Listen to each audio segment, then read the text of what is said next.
And Carson just unveiled a new program that will turn millions of Democrats into Republicans by Johnny Smith for RWNofficial.com.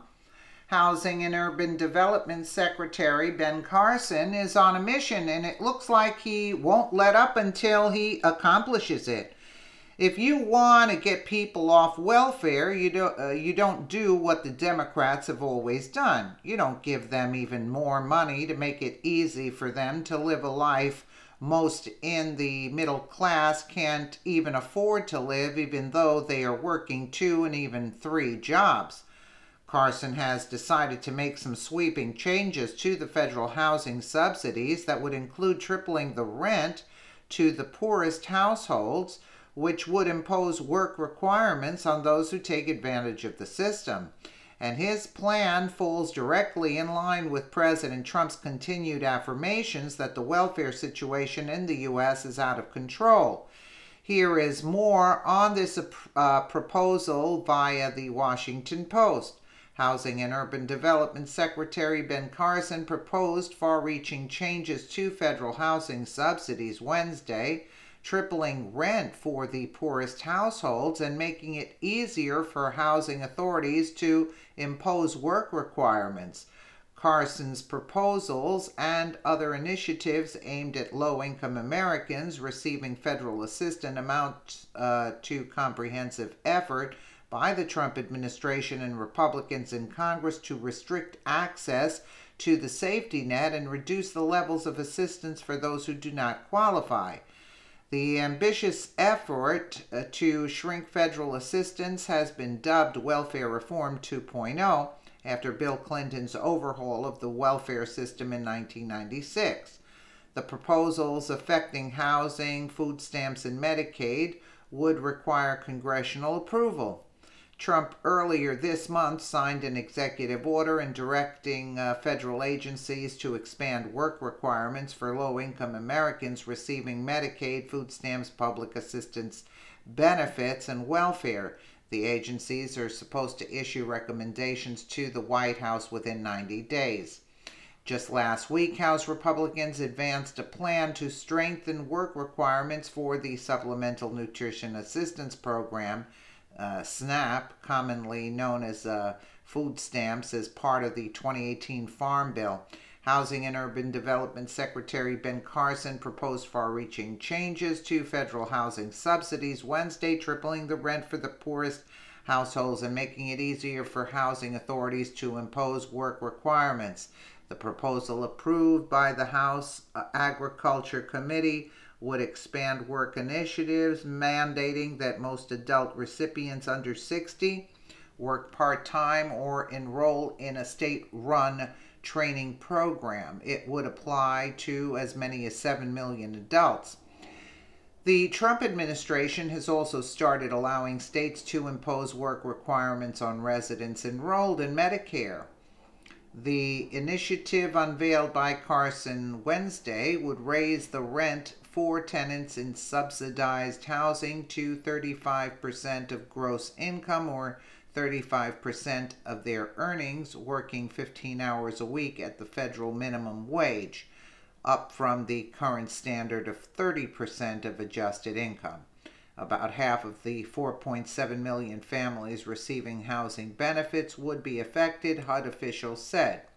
The cap on rent for the poorest families would rise to about $150 a month, 3 times higher than the existing $50 ceiling. About 712,000 households would see their monthly rents rise to $150, the officials said. There is one inescapable imperative driving this reform effort, Carson said. In a call with reporters, the current system isn't working very well. Doing nothing is not an option. The HUD secretary said government spending on housing increases every year without reaching the vast majority of those who qualify for aid. Only 1 in 4 eligible families receive housing benefits, he said. The rest remain on the waiting list for years and may never receive help. Every year it takes more money, millions of dollars more, to serve the same number of households, Carson said. It's clear from a budget perspective and a human point of view that the current system is unsustainable. He added that decades-old rules on rent calculations are far too confusing, often resulting in families who earn the same income paying vastly different rent because they know how to work the system. HUD wants to scrap rules allowing deductions for medical and child care costs when determining rent, which Carson said gave some tenants an unfair advantage. They know how to include certain deductions that other people may not be aware of, Carson said. We really want to level the playing field and make it much more even for everyone. Carson's proposal bill would also allow public housing authorities to impose work requirements. Currently, only 15 out of the 3,100 housing authorities across the country require some sort of work or job training in return for benefits, HUD officials said. In Atlanta and Charlotte, at least one adult needs to work 30 hours a week for a household to receive housing benefits. Chicago requires able-bodied beneficiaries to work 20 hours a week.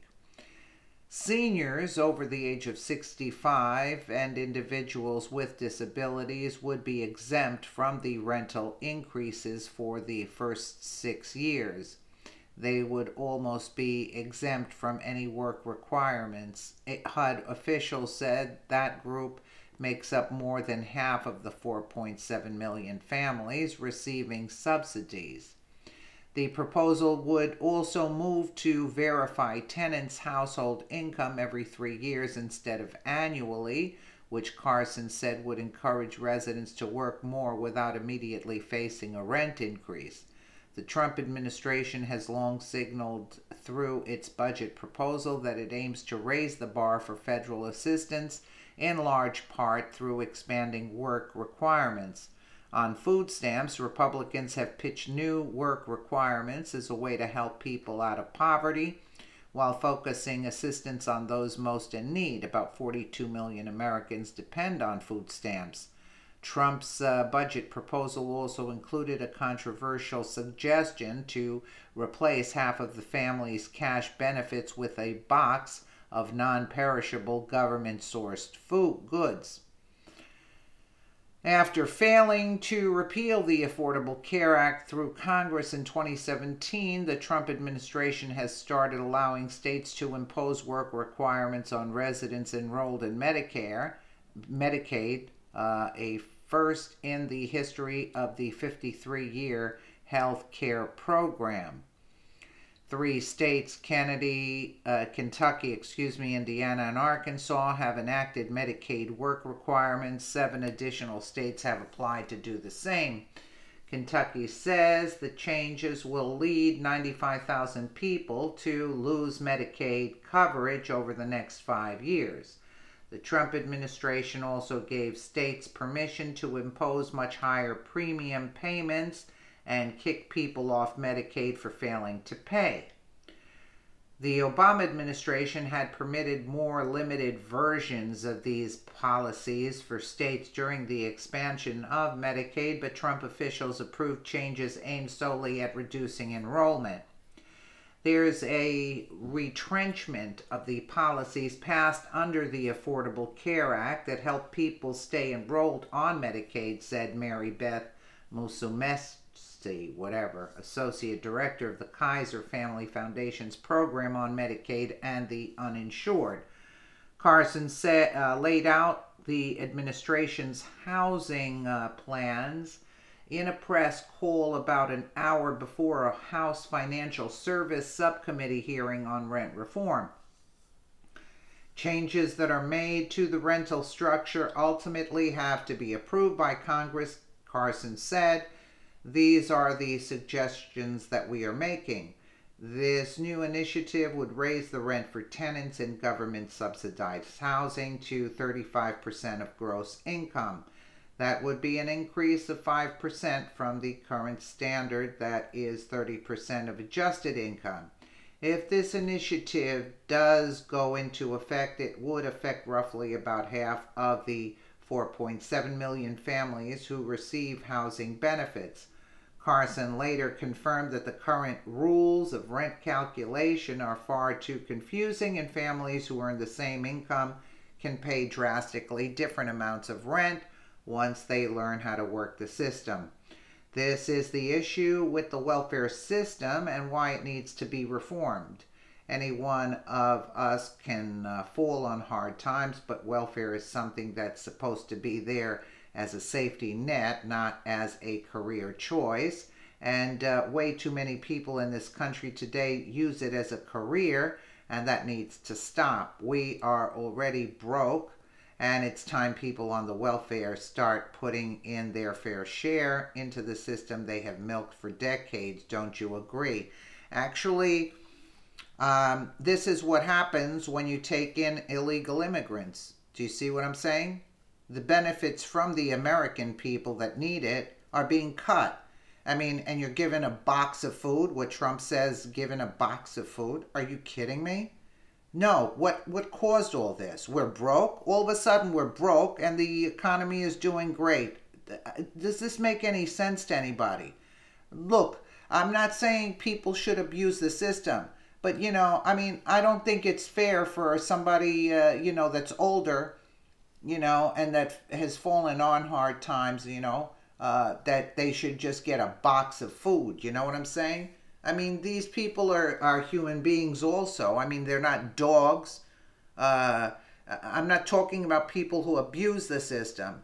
I'm talking about people that, can't work. They're disabled, It's disgusting, actually, for me to hear all this crap. Because, yes, if people are abusing the system, yes, something has to be done. But there are people that are old, they're disabled, they never really had, what are you going to do? Somebody's 70 years old or 75 and you're going to, cut their money? Why? Oh, because we're bringing the illegals in and we're giving them all the benefits. You know how much money was spent on the illegal immigrants that they were bringing in? That's the problem. And we're treating our citizens like dogs, actually, worse than animals. And, this is, it's just sickening to me. Yet we have money to drop bombs all over the place, but we don't have money to feed the people. I mean, I don't know. It's just like, I mean, I'm not too familiar with all of this stuff, but it's disgraceful at the same time. I don't like the sound of everything. And the public housing should have been in better condition. It's disgusting, actually. Because why is all this happening? The illegals that they want to bring in. We could have afforded everything for the people of this country. But if we're bringing in tons of illegals, like 10 million people that are all milking the system, but yet we're not cutting that out, we're not deporting that, we're penalizing our citizens. It's disgusting. Let me know what you guys think in the comments below. And again, thank you so much for watching.